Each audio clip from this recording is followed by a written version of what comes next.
le commerce extérieur reste le point faible de l'économie française. Même s'il s'est progressivement réduit depuis 2011, il est en déficit permanent depuis 2002. Et le plus inquiétant, c'est que les derniers chiffres pointent une nouvelle dégradation. Et pour cause, l'amélioration n'était en fait qu'une amélioration de façade, car uniquement liée à l'allègement de la facture pétrolière. Passé de 87 à 40 € le baril, les cours du brut ont permis de ramener le déficit pétrolier à 24 milliards d'euros. Une division par deux depuis 2012, sur une masse aussi importante, on touche bien là la pseudo-amélioration de notre performance extérieure. Le problème, c'est que depuis, les cours ont cessé de baisser, et le roi est nu. Il suffit de suivre l'évolution du solde commercial hors énergie et hors matériel militaire pour prendre la pleine mesure de l'incapacité de nos entreprises à faire face à la concurrence étrangère, que ce soit à l'extérieur de nos frontières comme sur le territoire national. Dans le rouge depuis 2007, le déficit a atteint le niveau record de 35 milliards d'euros en 2016. Et c'est bien des deux côtés de la balance, export et import, qu'il faut regarder pour bien comprendre. Il faut aussi se concentrer sur les échanges manufacturiers, car ce champ d'investigation permet de mieux saisir les problèmes. Côté export, la progression est très molle, moins de 1% en valeur en moyenne par an depuis 2012. C'est très maigre, notamment face à la demande mondiale qui nous est adressée. Il ne faut certes pas trop noircir le tableau, mais c'est un fait. Le Made in France a cédé beaucoup de parts de marché et aucune reconquête n'est à l'œuvre. Au mieux, l'hémorragie a été stoppée.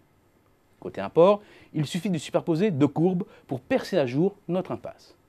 En bleu, l'évolution de la demande domestique en valeur sur 12 mois glissants. En rouge, celle des importations de produits manufacturés. La force du lien est évidente. En d'autres termes, toute hausse de la demande domestique, qu'elle soit due à l'accélération de la consommation, au cycle de l'investissement ou au restockage, se paie cash par un boom des importations et une dégradation de la balance commerciale. L'exemple le plus emblématique est celui de l'automobile. Les immatriculations ont de nouveau franchi les 2 millions d'unités et sont au plus haut depuis 5 ans.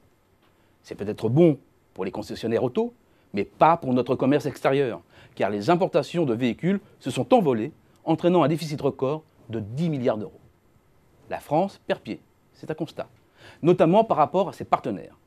Le gros du déficit et des pertes de parts de marché est intra-européen pour la France, qui joue perdant sur le grand marché, et qui souffre finalement autant de la concurrence rapprochée de l'Italie ou de l'Allemagne que de la concurrence lointaine des émergents.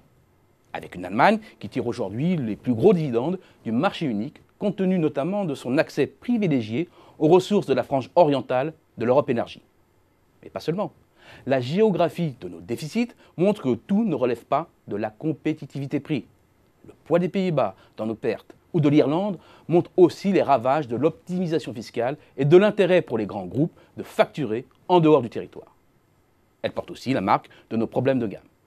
Face à cela, la France est objectivement dans une impasse. Car continuer ainsi, c'est risquer de se fracasser sur le mur de la solvabilité extérieure.